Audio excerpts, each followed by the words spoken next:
And की बंदों को पास में आए वापस भेज दो।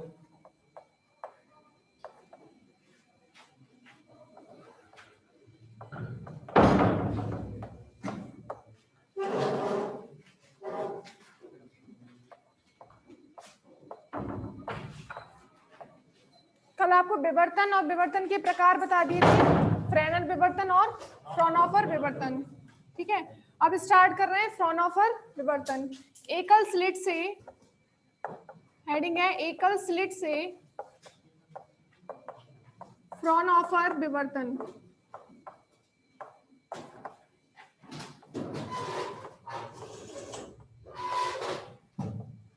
एकल स्लिट से फ्रॉनहोफर विवर्तन। ठीक है, तो यहाँ पर हम सिर्फ एक स्लिट यूज कर रहे हैं। इसके बाद नेक्स्ट पढ़ेंगे दो स्लिट से फ्रॉनहोफर विवर्तन, फिर एन स्लिट से फ्रॉनहोफर विवर्तन। तो पहले एकल स्लिट से पढ़ रहे हैं, ये है अवरोधक और ये है इसमें स्लिट। स्लिट का जो भाग है वो बहुत छोटा होता है, लेकिन समझने के लिए इसको थोड़ा बड़ा बना दिया है यहाँ पर। अब फ्रॉनहोफर विवर्तन में कैसा तरंगाग्र होता है? आपतित तरंगाग्र, समतल तरंगाग्र। तो उसके लिए क्या करेंगे, स्रोत S लेंगे और स्रोत S के फोकस पर यहाँ पर एक उत्तल दर्पण रखेंगे,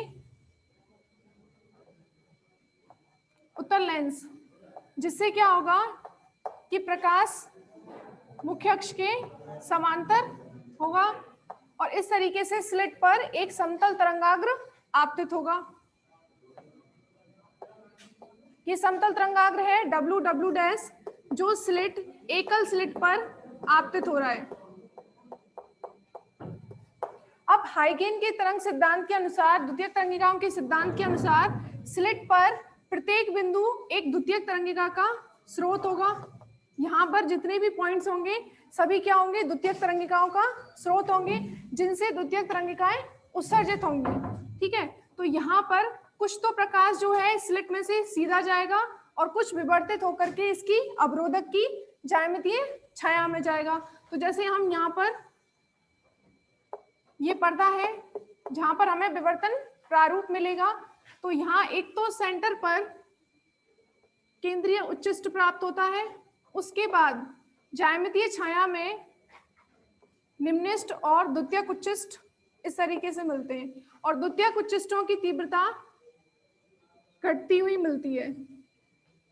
पर्दे पर इस तरीके का विवर्तन प्रारूप मिलता है। सेंटर में तीव्रता सबसे ज्यादा होती है, इसको बोलते हैं केंद्रीय उच्चिष्ट। उसके बाद जो उच्चिष्ट है इधर और इधर, इन दोनों को बोलते हैं, ये भी उच्चिष्ट है लेकिन इनको बोलते हैं द्वितीयक उच्चिष्ट। द्वितीयक, प्रथम उच्चिष्ट और ये है द्वितीयक, द्वितीय उच्चिष्ट, क्योंकि ये केंद्रीय उच्चिष्ट हो गया प्राथमिक। अब उसके बाद जितने भी उच्चिष्ट होंगे वो सब क्या होंगे, द्वितीयक उच्चिष्ट। द्वितीयक में ये कौन सा है, पहला, और ये द्वितीयक में दूसरा, द्वितीयक, द्वितीय उच्चिष्ट। और इन उच्चिष्टों की तीव्रता लगातार घटते हुए क्रम में होगी और ये पॉइंट्स क्या होंगे, जहां पर तीव्रता न्यूनतम है वो कहलाते हैं निम्निष्ट। ठीक है, तो ये मुख्य निम्निष्ट होंगे, उसके बाद द्वितीयक निम्निष्ट। अब ये विवर्तन प्रारूप क्यों मिल रहा है, देखो यहाँ पर इस तरीके से एक और उत्तल लेंस रखा जाता है, तो इस तरीके से इस पर जो प्रकाश सीधे सीधे आपतित होगा, जो तरंगिकाओं से प्रकाश सीधे उत्सर्जित होगा, वो इस लेंस से इधर यहाँ पर फोकस होगा इनका, तो यहाँ पर मिलता है केंद्रीय उच्चिष्ट। उसके अलावा जो भी थीटा कोण पर विवर्तित होंगे, थीटा कोण पर, जैसे मान लीजिए इधर थीटा कोण पर, इससे आपतन की दिशा से थीटा कोण पर विवर्तित जो तरंगिकाएं होंगी, ये या फिर ये, इन सभी तरंगिकाएं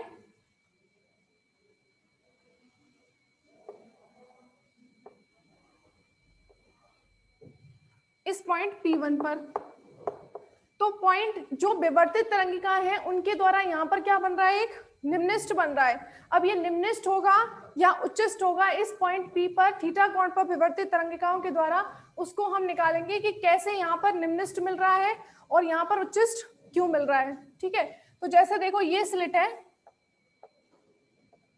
AB, ठीक है, तो यहाँ से जो प्रकाश सीधे गया है उनमें पथांतर है क्या कुछ? ये दो तरंगिकाएं जो A पॉइंट से और B पॉइंट से गई हैं, इन दोनों के में पथों में कोई अंतर है? नहीं है। पथांतर कैसा है? शून्य है। तो पथांतर शून्य होता है तो कैसा व्यतिकरण होगा इन दोनों में?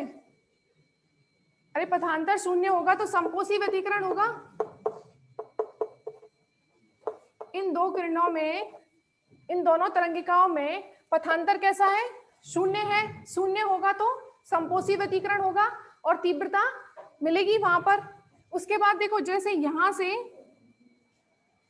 और यहां से ये दो तरंगें पहुंचेंगी इस पॉइंट पर, उन दोनों के मध्य पथांतर कैसा है? शून्य है। ठीक है, तो फिर भी हमें कैसा मिलेगा? संपोषी व्यतिकरण। इसी तरीके से यहां से और यहां से जो तरंगिकाएं जाएंगी उनका पथांतर कैसा होगा? शून्य होगा और हमें तीव्रता कैसी मिलेगी? अधिकतम मिलेगी। इसीलिए जो तरंगिकाएं यहाँ से स्लिट से सीधे जाती हैं और लेंस द्वारा पर्दे पर विवर्तित होती हैं, उन सब के मध्य कैसा है? दो दो के मध्य कैसा पथांतर है? शून्य है और संपोषी व्यतिकरण से तीव्रता अधिकतम मिलती है। और इस पॉइंट P पर हमें क्या मिलता है? पर्दे पर उच्चिष्ठ मिलता है, तीव्रता अधिकतम होती है। ठीक है, अब ये बात समझ में आ गई कि यहाँ पर उच्चिष्ठ क्यों मिल रहा है? क्योंकि सबके मध्य कैसा हो रहा है? संपोषी व्यतिकरण हो रहा है और तीव्रता अधिकतम मिल रही है। अब हम बात करेंगे कि जो थीटा कोण पर विवर्तित हुई है। ठीक है, जैसे देखो ये आपतन की दिशा थी, थीटा कोण पर विवर्तित यहां से और यहां से। अब इन दोनों के पथ बराबर है क्या? जो A से हुई है और B से गई है, इन दोनों के पथों में अंतर है। ठीक है, तो पथांतर निकालने के लिए हम क्या करते हैं? लंब डालेंगे इस तरीके से। तो A से जो गई है यहां से और यहां से जो जाएगी, अब उनके पथ क्या हो जाएंगे? बराबर। और पथांतर कितना हो गया? BM के बराबर। ठीक है, तो A से जो विवर्तित तरंगिका है और B से जो विवर्तित तरंगिका है, उनके मध्य पथांतर कितना हो गया? BM। ठीक है, अब ये BM, अब मान लीजिए यहां से सेंटर पॉइंट O से जो तरंगिका जा रही है और A पॉइंट से जो जा रही है, उनके मध्य भी पथांतर कैसा है? कुछ ना कुछ पथांतर होगा और उस पथांतर का मान कितना है? इतना है। इसका मतलब A से B की तरफ जाएंगे तो पथांतर का मान कैसा हो रहा है? बढ़ रहा है। ठीक है, तो BM पथांतर किस किस के मध्य है? जो A से जा रही है और जो B से जा रही है। ठीक है, और जो A से जा रही है और O से जा रही है उसके मध्य पथांतर कितना होगा? इतना होगा। तो इसका मतलब A से B की तरफ पथांतर कैसा हो रहा है? बढ़ रहा है। अब हम ये मान लेते हैं, अब देखो वैसे यहाँ पर आप पथांतर का मान निकालेंगे तो कितना आएगा? ये एंगल 90 का है। ठीक है, और ये एंगल कितने का होगा? थीटा होगा। कैसे होगा? जैसे देखो यहां से ये थीटा है और ये 90 माइनस थीटा और ये थीटा हो जाएगा। ठीक है, तो इस वाले ट्राइंगल से, ट्राइंगल AMB से A व B से उत्सर्जित या B से विवर्तित तरंगिकाओं के मध्य पथांतर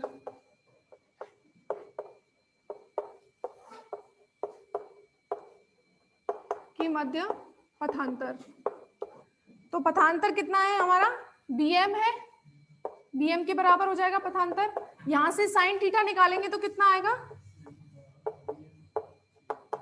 BM अपॉन AB आएगा। ठीक है, साइन थीटा का मान आ रहा है BM अपॉन AB और हमने स्लिट की चौड़ाई कितनी मानी है?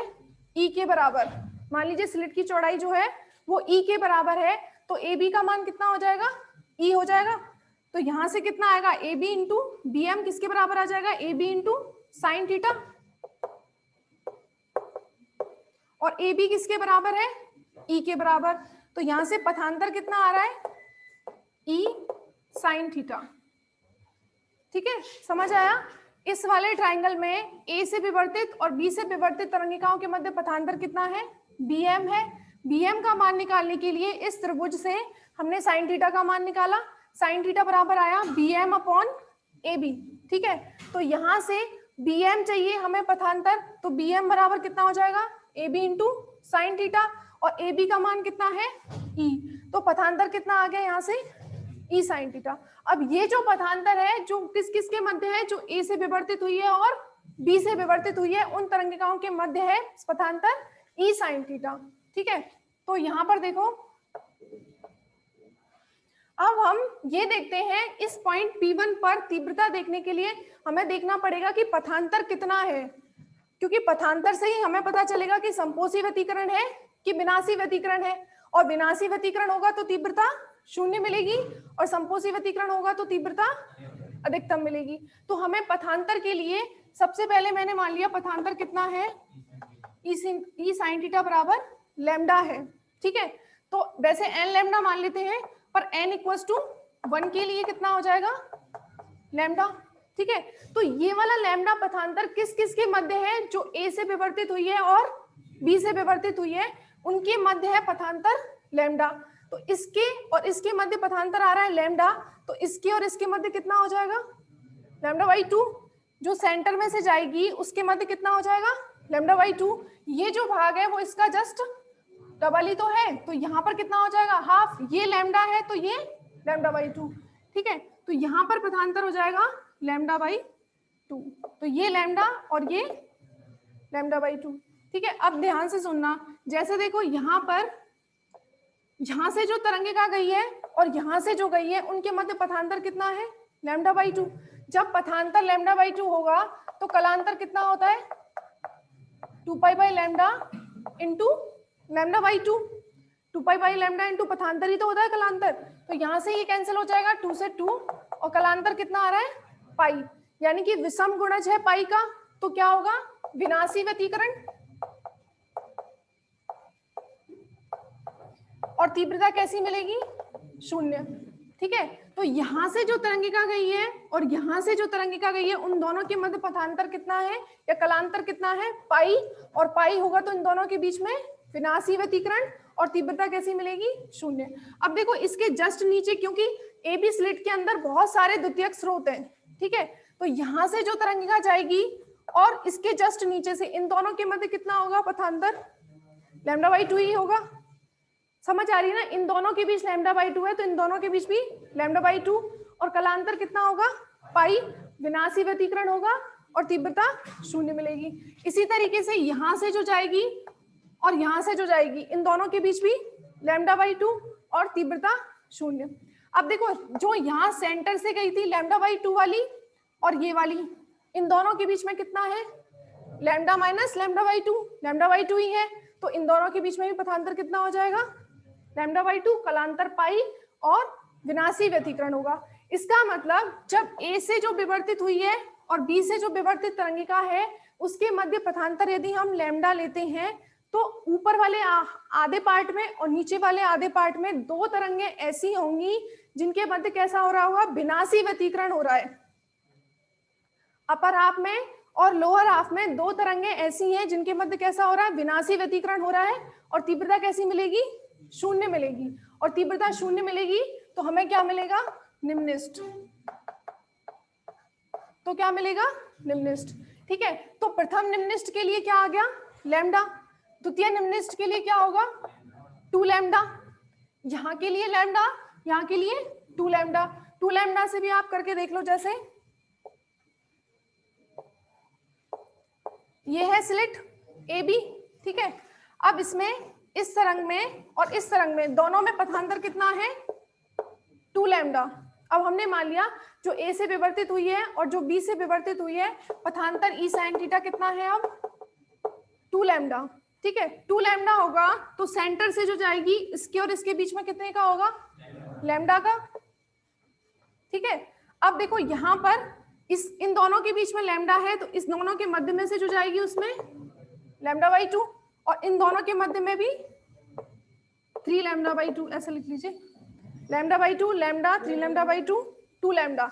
इस तरीके से पथांतर क्या हो रहा है बढ़ रहा है ना ऊपर से नीचे की तरफ, यहाँ लैम्डा सेंटर में ऊपर लैम्डा बाई 2, इन दोनों के बीच में 3 लैम्डा बाई 2, यहाँ पर 2 लैम्डा, इस तरीके से पथांतर बढ़ रहा है। अब देखो इन दोनों के मध्य में, देखो इन दोनों में कैसा है लैम्डा बाई 2 का, इन दोनों के मध्य में लैम्डा बाई 2 है, तो यहां से और यहां से इन दोनों के बीच में क्या होगा, लैम्डा बाई 2 ही होगा। अब इसमें और इसमें भी कितने का है, लैम्डा बाई 2, इसमें और इसमें कितने का है, लैम्डा बाई 2, इसमें और इसमें कितने का है, लैम्डा बाई 2। तो सबके मध्य क्या हो रहा है, यहाँ पर दो तरंगिकाओं के मध्य विनाशी व्यतिकरण हो रहा है, और तीव्रता कैसी मिलेगी, शून्य मिलेगी। तो ई साइन थीटा बराबर 2 लैम्डा कौन से किसकी स्थिति हो गई, द्वितीयक निम्निष्ठ की, ठीक है। और तृतीयक निम्निष्ठ के लिए क्या हो जाएगा, ई साइन थीटा बराबर 3 लैम्डा, ठीक है। तो इस तरीके से ई साइन थीटा बराबर एन लैम्डा किसकी स्थिति को बता रहा है, निम्निष्ठों की स्थिति को। n इक्वल टू 1 रखेंगे तो मुख्य निम्निष्ठ ये वाले, n इक्वल टू 2 रखेंगे तो द्वितीयक निम्निष्ठ की स्थिति, इस तरीके से। क्यों है निम्निष्ठ, क्योंकि तरंगों के मध्य क्या हो रहा है, विनाशी व्यतिकरण हो रहा है, तीव्रता शून्य मिल रही है। तो इस तरीके से अब लिखेंगे कुछ,